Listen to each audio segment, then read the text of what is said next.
पाकिस्तान के कब्जे वाले कश्मीर यानी पीओके में जारी विरोध प्रदर्शनों और सुरक्षा बलों की कार्रवाई को लेकर हालात लगातार तनावपूर्ण बने हुए हैं। रावलकोट समेत कई इलाकों में महंगाई, बिजली की दरें, खाद्य संकट और बुनियादी अधिकारों की मांग को लेकर हजारों लोग सड़कों पर उतर आए हैं।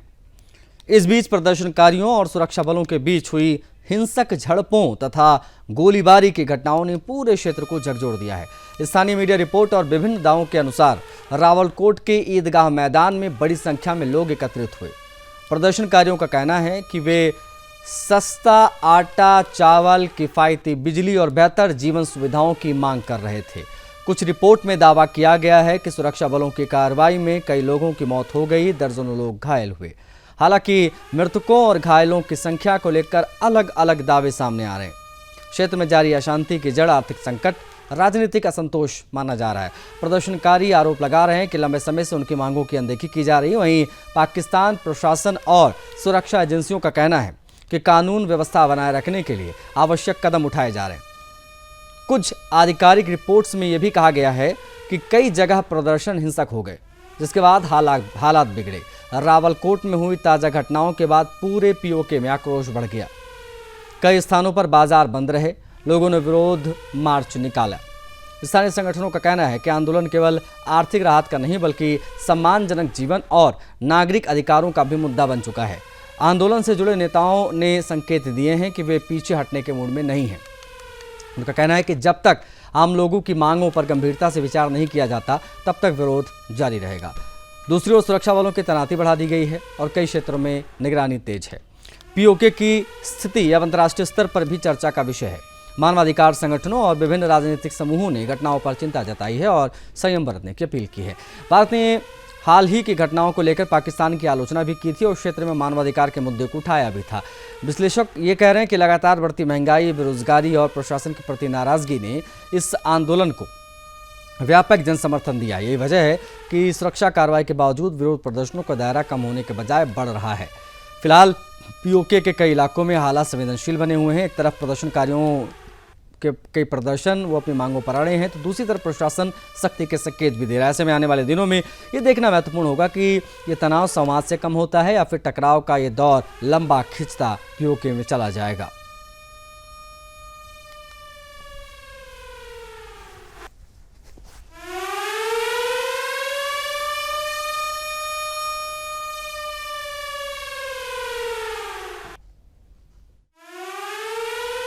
मधुपुर में एक बार फिर से कूटनीति और सैन्य कार्रवाई साथ साथ चलती दिखाई दे रही है। एक तरफ अमेरिकी राष्ट्रपति ट्रंप ईरान के साथ समझौते को लेकर उम्मीद जताते रहते हैं, तो वहीं दूसरी तरफ इजरायल लेबनान में अपनी सैन्य गतिविधियां भी लगातार बनाए हुए है। ऐसे में बड़ा सवाल ये उठ रहा है कि क्या वाकई शांति की ओर कोई कदम बढ़ेगा या सिर्फ बातें ही होती रहेंगी। ट्रंप लगातार संकेत दे रहे हैं कि वाशिंगटन और तेहरान के बीच में किसी समझौते की संभावना है। ट्रंप का मानना है कि बातचीत के जरिए ईरान के परमाणु कार्यक्रम को नियंत्रित करने और क्षेत्रीय तनाव कम करने का रास्ता निकाला जा सकता है। लेकिन इसी बीच इजरायली प्रधानमंत्री बेंजामिन नेतन्याहू का ताजा बयान इस पूरे घटनाक्रम को नया राजनीति और रणनीतिक आयाम दे रहा है। नेतन्याहू ने साफ शब्दों में कहा है कि जब तक वो इजरायल के प्रधानमंत्री हैं तब तक ईरान को परमाणु हथियार हासिल नहीं करने देंगे। उन्होंने ये भी दावा किया है कि इस मुद्दे पर उनकी और ट्रंप की जो सोच है वो पूरी तरीके से एक जैसी है। नेतन्याहू ने कहा है कि पिछले 3 दशकों से ईरान के परमाणु कार्यक्रम के खिलाफ अंतर्राष्ट्रीय स्तर पर अभियान चलाते रहे हैं और उनका मानना है कि लगातार दबाव की नीति ने ही ईरान को परमाणु हथियार हासिल करने से रोका है। विश्लेषक इस पर भी कहते हैं, उनका मानना है कि नेतन्याहू का ये बयान केवल सुरक्षा नीति तक सीमित नहीं है बल्कि इसके राजनीतिक संदेश भी हैं। घरेलू मोर्चों पर आलोचनाओं पर क्षेत्रीय चुनौतियों का सामना कर रहे नेतन्याहू संभावित अमेरिकी ईरान समझौते का भी इजरायल की रणनीतिक सफलता के तौर पर प्रस्तुत करना चाहते हैं। अब उनका प्रयास ये दिखाने का है कि ईरान पर दबाव बनाए रखने की नीति कारगर साबित हुई है। हालांकि दूसरी तरफ ईरान ने भी अपनी शर्तें स्पष्ट की हैं। ईरानी समाचार एजेंसी है वहाँ की इरना, उनके अनुसार संभावित समझौते के तहत अगले 60 दिनों में 3 प्रमुख मुद्दों पर बातचीत होनी है। इनमें ईरान के शांतिपूर्ण परमाणु कार्यक्रम को जारी रखने का अधिकार, आर्थिक प्रतिबंधों को हटाना, प्रतिबंधों से हुए नुकसान की भरपाई के लिए व्यवस्था तैयार करना, ये तमाम चीज़ें शामिल हैं। रिपोर्ट्स के मुताबिक ईरान ये भी चाहता है कि उसके फ्रीज किए गए फंड्स का एक हिस्सा जारी किया जाए और तेल निर्यात पर लगे प्रतिबंध को भी हटाया जाए, राहत दी जाए।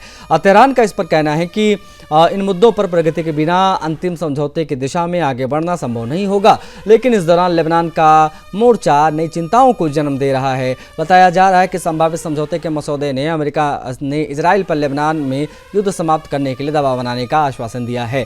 इसके बावजूद इजरायली सेना की ओर से दक्षिणी लेबनान के कुछ इलाकों को खाली कराने की चेतावनी जारी की गई है। सराफंद, तुफाहा और मजरात सिनाई जैसे क्षेत्रों में लोगों को स्थान खाली करने के निर्देश दिए गए हैं, जिससे एक बार फिर से क्षेत्रीय तनाव बढ़ गया है।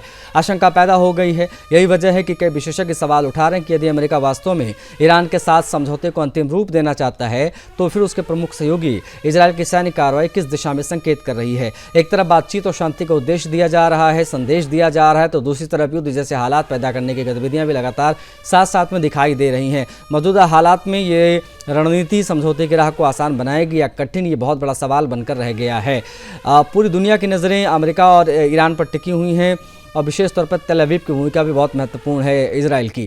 ट्रंप समझौते की उम्मीद जता रहे हैं। ईरान अपनी शर्तों पर अड़ा है और नेतन्याहू स्पष्ट कर चुके हैं कि इजराइल ईरान को परमाणु ताकत हासिल नहीं करने देगा, चाहे कुछ भी हो जाए। अब ईरान से डील, लेबनान में वार जारी है। इस प्रकार से कैसे ये शांति आएगी, अपने आप में बहुत बड़ा सवाल है।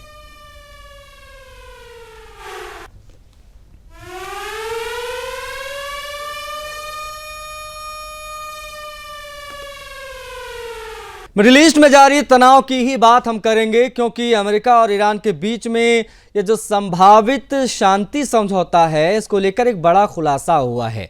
ईरान की अर्ध सरकारी मेहर न्यूज़ एजेंसी ने एक 14 सूत्रीय मसौदे की जानकारी दी है, जिसमें युद्ध विराम, आर्थिक प्रतिबंधों में राहत, फ्रीज फंड्स जारी करने और स्ट्रेट ऑफ हॉर्मुज को फिर से खोलने जैसे महत्वपूर्ण पॉइंट्स हैं, बिंदु हैं। हालांकि इन डॉक्यूमेंट्स की अभी तक ना तो कोई अमेरिका की तरफ से ना ही ईरान की तरफ से कोई पुष्टि हुई है, ये हाईलाइट करते हुए चले। देखिए, इसके बावजूद इस मसौदे ने अंतर्राष्ट्रीय राजनीति और ऊर्जा बाजार में नई चर्चाओं को जन्म दिया है। रिपोर्ट से कहती है कि प्रस्तावित समझौते की सबसे महत्वपूर्ण शर्त सभी मोर्चों पर युद्ध और सैन्य टकराव को तत्काल और स्थायी रूप से समाप्त करना है। इससे लेबनान से जुड़े संघर्ष को भी शामिल किया गया है। यदि ये समझौता लागू होता है तो मध्य पूर्व में पिछले कई महीनों से जारी तनाव को कम करने की दिशा में एक बड़ा कदम माना जाएगा। मसौदे का दूसरा सबसे महत्वपूर्ण पहलू हॉर्मुज स्ट्रेट से जुड़ा है। रिपोर्ट्स के मुताबिक ईरान 30 दिनों के भीतर स्ट्रेट ऑफ हॉर्मुज को दोबारा खोलने पर सहमत हो सकता है। हालांकि इसके संचालन और सुरक्षा व्यवस्था में ईरान की महत्वपूर्ण भूमिका बनी रहेगी। हॉर्मुज स्ट्रेट वैश्विक ऊर्जा आपूर्ति की दृष्टि से दुनिया के सबसे महत्वपूर्ण समुद्री मार्गों में से एक है। दुनिया के बड़े हिस्से का तेल निर्यात इसी रास्ते से होकर जाता है। ऐसे में इसके खुलने से अंतर्राष्ट्रीय तेल बाजार को राहत मिल सकती है। मेहर न्यूज़ एजेंसी की जो रिपोर्ट्स हैं, उसके अनुसार अमेरिका इस समझौते के तहत ईरान की संप्रभुता का सम्मान करने और उनके आंतरिक मामलों में हस्तक्षेप नहीं करने का आश्वासन दे सकता है। साथ ही अमेरिका को 30 दिनों के भीतर ईरान के आसपास लागू नौसैनिक नाकेबंदी को हटाने, क्षेत्र में अपनी सैन्य मौजूदगी कम करने का प्रस्ताव भी शामिल बताया गया है। आर्थिक मोर्चों पर भी मसौदे में कई महत्वपूर्ण बिंदु शामिल हैं। रिपोर्ट से कहती हैं कि ईरान के लगभग 24 अरब डॉलर के फ्रीज किए गए फंड्स को जारी करने का प्रस्ताव है। इसके अलावा ईरान तेल पर लगाए गए अमेरिकी प्रतिबंधों को हटाने और निलंबित करने पर भी सहमति बनने की बात कही गई। ईरान लंबे समय से इन प्रतिबंधों को अपनी अर्थव्यवस्था के लिए सबसे बड़ी चुनौती बताता रहा है। मसौदे में यह भी उल्लेख किया गया है कि अमेरिका और उसके सहयोगी देशों को ईरान के पुनर्निर्माण आर्थिक विकास के लिए लगभग 300 अरब डॉलर की दीर्घकालिक योजना तैयार करनी होगी। हालांकि इस बिंदु को लेकर अभी तक किसी भी पश्चिमी देश की ओर से कोई आधिकारिक प्रतिक्रिया सामने नहीं आई है और परमाणु कार्यक्रम को लेकर भी मसौदे में महत्वपूर्ण प्रावधान बताए गए हैं। रिपोर्ट्स के मुताबिक ईरान ने एक बार फिर से ये आश्वासन दिया है कि वो परमाणु हथियार विकसित नहीं करेगा। बदले में अमेरिका बातचीत की अवधि के दौरान नए प्रतिबंध नहीं लगाएगा और क्षेत्र में अतिरिक्त सैन्य दबाव भी नहीं बढ़ाएगा। दोनों देशों के बीच अगले 60 दिनों तक विस्तृत वार्ता का प्रस्ताव है, जिसके कारण परमाणु कार्यक्रम और आर्थिक प्रतिबंधों से जुड़े बाकी मुद्दों पर अंतिम समझौता तैयार किया जाएगा। एक दिलचस्प पहलू देखिए कि ये भी है कि कथित मसौदे में ईरान के बैलिस्टिक मिसाइल कार्यक्रम, क्षेत्रीय सशस्त्र समूहों को उनके समर्थन जैसे विवादित मुद्दों का कोई उल्लेख नहीं है। विशेषज्ञों का मानना है कि इन्हीं मुद्दों पर अमेरिका, इजरायल और पश्चिमी देशों की सबसे ज़्यादा आपत्तियां हैं। ऐसे में इन विषयों को बातचीत से बाहर रखना भविष्य में नई चुनौतियां पैदा कर सकता है। इस बीच इजराइल ने संकेत दिया है कि वो लेबनान के दक्षिणी हिस्से में अपना सैन्य अभियान जो है वो जारी रखेगा, बढ़ाता रहेगा। यही कारण है कि अमेरिका ईरान समझौते की सफलता केवल तेहरान वॉशिंगटन पर नहीं बल्कि लेबनान की स्थिति पर भी है। हिजबुल्ला लगातार मांग कर रहा है कि इजरायली सेना पूरी तरीके से लेबनान को छोड़कर वापस जाए। फिलहाल ये मसौदा आधिकारिक रूप से मंजूर नहीं हुआ है और ईरान के शीर्ष नेतृत्व का अंतिम स्वीकृति का इंतजार है। लेकिन यदि रिपोर्ट में बताए गए बिंदुओं पर सहमति बनती है तो ये समझौता मध्य पूर्व की राजनीति, वैश्विक ऊर्जा बाजार, अंतर्राष्ट्रीय सुरक्षा व्यवस्था में एक बड़ा बदलाव ला सकता है।